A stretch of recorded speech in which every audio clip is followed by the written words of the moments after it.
या पोटनिवडणुकीमध्ये आपण मतरुपी आशीर्वाद दिला आणि या भागाचं लोकप्रतिनिधी करण्याची मला संधी दिली आणि त्या भागाचं लोकप्रतिनिधित्व करत असताना आज या ठिकाणी आपल्या पंढरपूर मंगळवाडा मतदारसंघामध्ये जवळजवळ 3000 कोटीपेक्षा जास्त निधी आणून त्या मतदारसंघामध्ये विकास करण्याचं काम आजपर्यंत आपण करतोय. अनेक योजना अनेक त्या ठिकाणी जे प्रकल्प आहेत ते प्रकल्प आतापर्यंत कागदावर आपण राहिले आपण आता खूप तळमळीने सांगितलं, परंतु या योजना दक्षिण भागातल्या योजना सुद्धा जे आतापर्यंत दोन्ही तालुक्याचं पंढरपूरचं मंगळवाड्याचं जे राजकारण व्हायचं, पंढरपूरमध्ये सांगितलं जायचं मंगळवाड्याचा आपला पाणी प्रश्न सोडवणारा अध्यक्ष आणि मंगळवाड्या तालुक्यात सगळीकडे सांगायचं 35 गावाला पाणी आणायचं त्या, परंतु या योजना योग्य पद्धतीनं शासन दरबारी मांडले आणि योग्य पद्धतीनं त्या मांडून त्या ठिकाणी आपल्या लोकांना आपल्या या योजनेला कशा पद्धतीनं न्याय देता येईल ही भूमिका म्हणजे आतापर्यंत ठेवायला पाहिजे होती.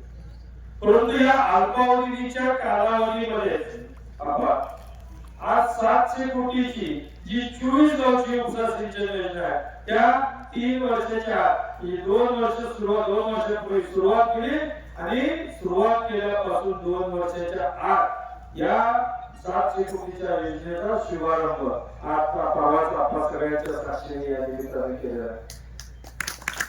या तालुक्यामध्ये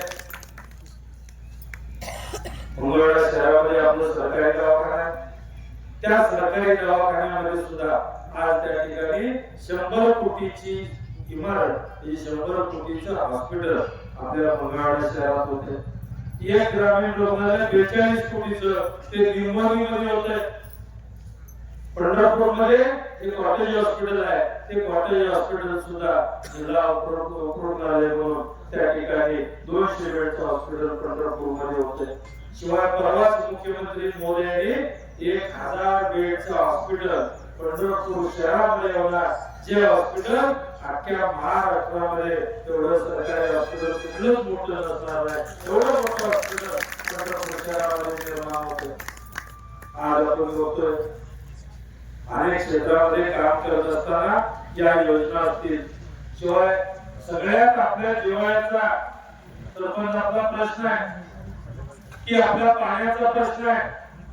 त्या पाण्याचं नियोजन त्या ठिकाणी योग्य झालं पाहिजे. आता पिण्याच्या पाण्याच्या ठिकाणी आपल्या पाणी कमी पडत नाही उशिराच्या शेतकऱ्याला, शिवाय आपल्याला जरा पाणीच नाही तर इकडं पाणी असून अडचण, कारण त्या ठिकाणी पिण्याच्या पाण्याची योजना मंगळवाडा शहराची आपल्या बंधाऱ्यावर आहे. बरोबर आहे पाटील? त्यावेळेला कलेक्टर सांगते की बाबा या नदीकाठच्या लाईटा घालवा, इथे नदीकाठच्या घालवायला मोठा घालवायला इथपर्यंत आपण मागणी करू जेणेकरून खाली पाणी पोहोचत नाही, परंतु या ठिकाणी जवळजवळ 1-2 किलोमीटरचा परिसर त्या ठिकाणी लाईट बंद होतो. म्हणजे आज जी विहीर भाग आहे, बोर भाग आहे, बोर झालेली असते, त्या विहीर बोर सुद्धा बागायतीची लाईट त्या ठिकाणी बंद केली जाते. त्यासाठी सुद्धा या ठिकाणी डबल लाईन करणे, त्या नदीकाठची जी लाईन आहे ती वेगळी ठेवायला पाहिजे आणि वरच्या लाईन या सुद्धा वेगळ्या झाल्या पाहिजे. याकरता सुद्धा त्या ठिकाणी आपण सध्या प्रयत्न आहे आणि तशा पद्धतीचं पाठीचं काम त्या ठिकाणी चालू आहे. शिवाय पाण्याचं योग्य नियोजन करत असताना बंधाऱ्याच्या गळती असतील, पुढील बंधाऱ्यांना त्या ठिकाणी प्रत्येकाला वाटत असतं जे आपल्याला जे आपली गळती आहे त्या पाण्यावर खाची लोक राहते, त्याच्या खाची त्या गळतीवर राहते, त्याच्या खाची त्या पुढच्या गळतीवर राहते. आज या नदीमध्ये वडापूर आणि तामदर्डी हे 2 बंधारे आज बांधणीमध्ये मासनूर बंधाऱ्यापासून आरळी बंधाऱ्यापर्यंत जवळजवळ 20 किलोमीटरचं अंतर आहे. जे उजनी चालू झाल्यापासून आपल्या आरळी बंधाऱ्यापर्यंत एवढं मोठं अंतर 20-20 किलोमीटरचं कुठल्याच बंधाऱ्यामध्ये नाही. याच बंधाऱ्यामध्ये एवढं अंतर आतापर्यंत होतं बऱ्याच शेतकऱ्यांचा त्या भागातल्या गावाची मागणी होती की इथं पाणी थांबत नाही, काहीतरी केलं पाहिजे आणि हे पाणी शेतकरी वाट बघायची की वरच्या बंधाऱ्याची गळती व्हावी आणि त्या ठिकाणी आमच्याकडे यावं, आम्ही ती उपसा करायचं आणि मग शेतीला द्यायचं. अशा परिस्थितीत त्या ठिकाणी आणि बंधाऱ्याच्या शेतकऱ्यांची मानसिकता ही गळती होऊ नये, नाही गळती झाली तर खातो उपास आहे आणि बंधाऱ्यामध्ये 3 महिने 4 महिने पाणी टिकायला पाहिजे, महिन्यात 1.5 महिन्यात बंधारा सगळे मोकळे पडपडीत होते. यामुळं शेतकऱ्याच्या बंधाऱ्यातल्या शेतकऱ्यांना अडचण, पुढच्या शेतकऱ्याला अडचण, त्यालाही पाणी मिळत नाही, त्यालाही पाणी मिळत नाही. अशा पद्धतीचं नियोजन आजपर्यंत चाललं. परंतु या ठिकाणी आपण वडापूर आणि तांदळी तांदळी बंधारा 35 कोटीचा, वडापूर बंधारा 72 कोटीचा हा निर्माण करून त्या ठिकाणी त्या शेतकऱ्यांना आपल्या हे 2 बंधारे झाल्यानंतर उजिरांपर्यंत आपले जे बंधारे त्या सगळ्या शेतकऱ्यांना त्या ठिकाणी न्याय देण्याची भूमिका भविष्य काळामध्ये होणार आहे.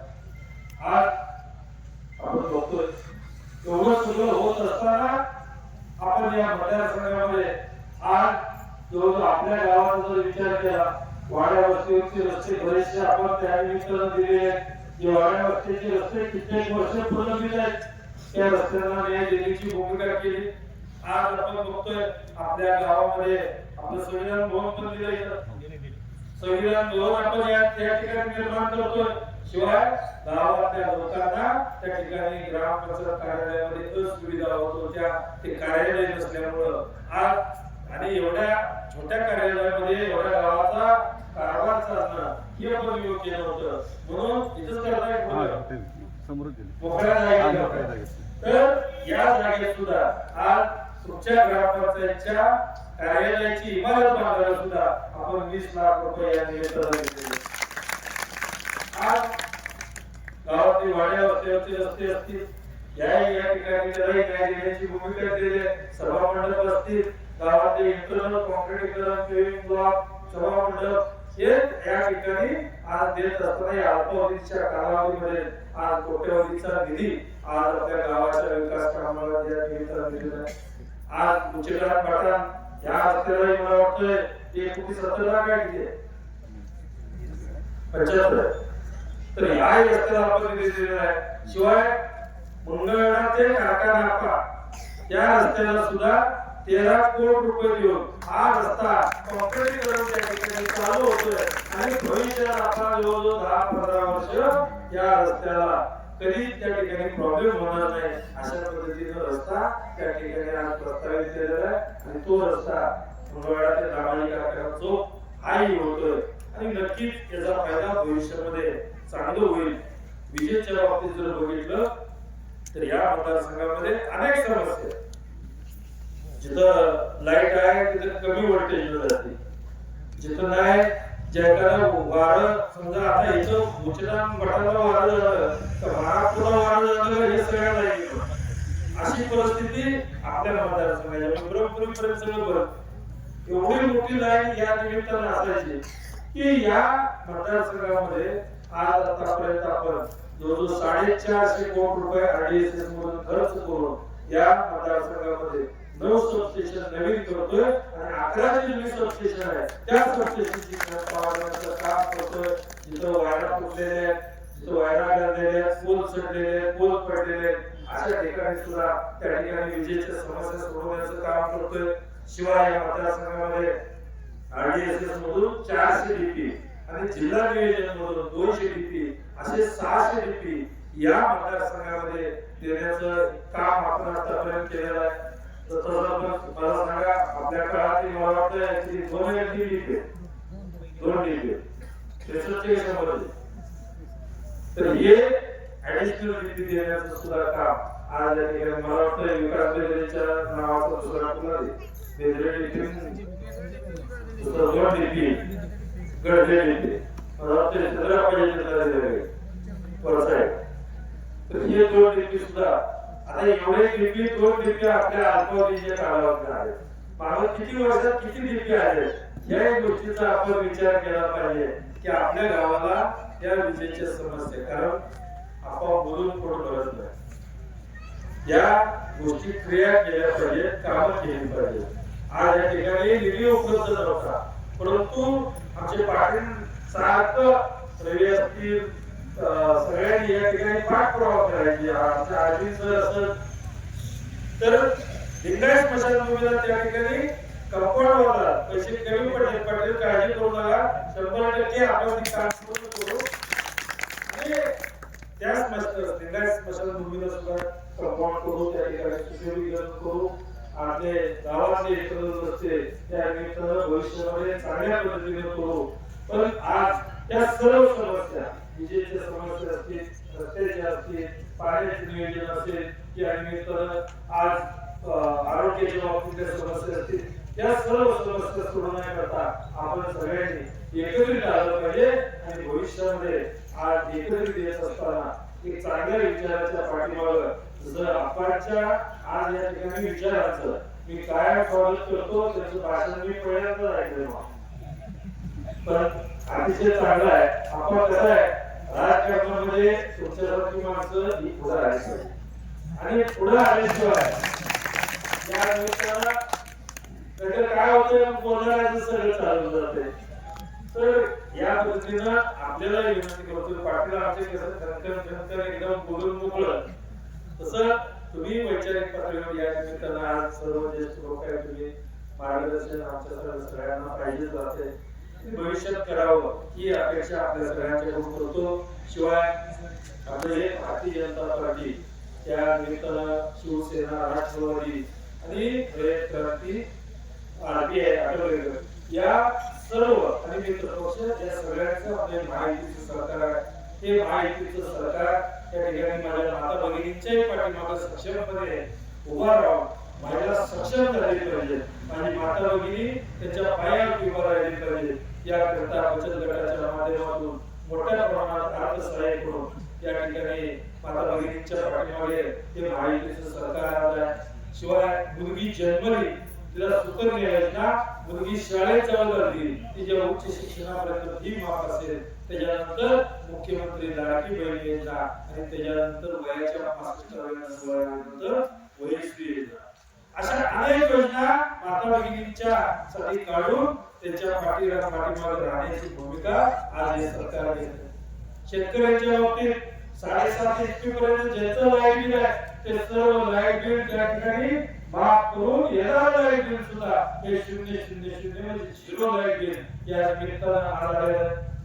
1 रुपयामध्ये ते किंवा केंद्र सरकारच्या PM किसान योजना आणि राज्याची नमो किसान योजना ही योजना घेऊन शेतकऱ्यांना सुद्धा दिलासा देण्याचं काम हे सरकार करते.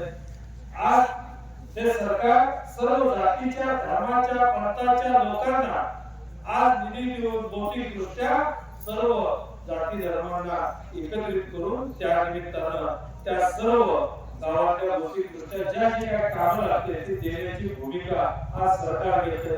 माझ्या माता भगिनींच्या, शेतकऱ्यांच्या, युवकांच्या, ग्रामस्थांच्या सर्वांच्या पाठीमागे एक महायुतीचं सरकार आज या निमित्तानं आज भक्कमपणे उभा आहे. म्हणून आपल्या सगळ्यांची जबाबदारी आहे, आपण सुद्धा येणाऱ्या काळामध्ये येणाऱ्या 20 तारखेला त्या सरकारला मला मतरूपी आशीर्वाद देऊन त्या ठिकाणी पाठिंबा द्यावा, एवढं या निमित्तानं आपल्याला सांगू इच्छितो. येणाऱ्या 20 तारखेला आपलं चिन्ह कमळ आहे, त्या कमळाच्या चिन्हासमोर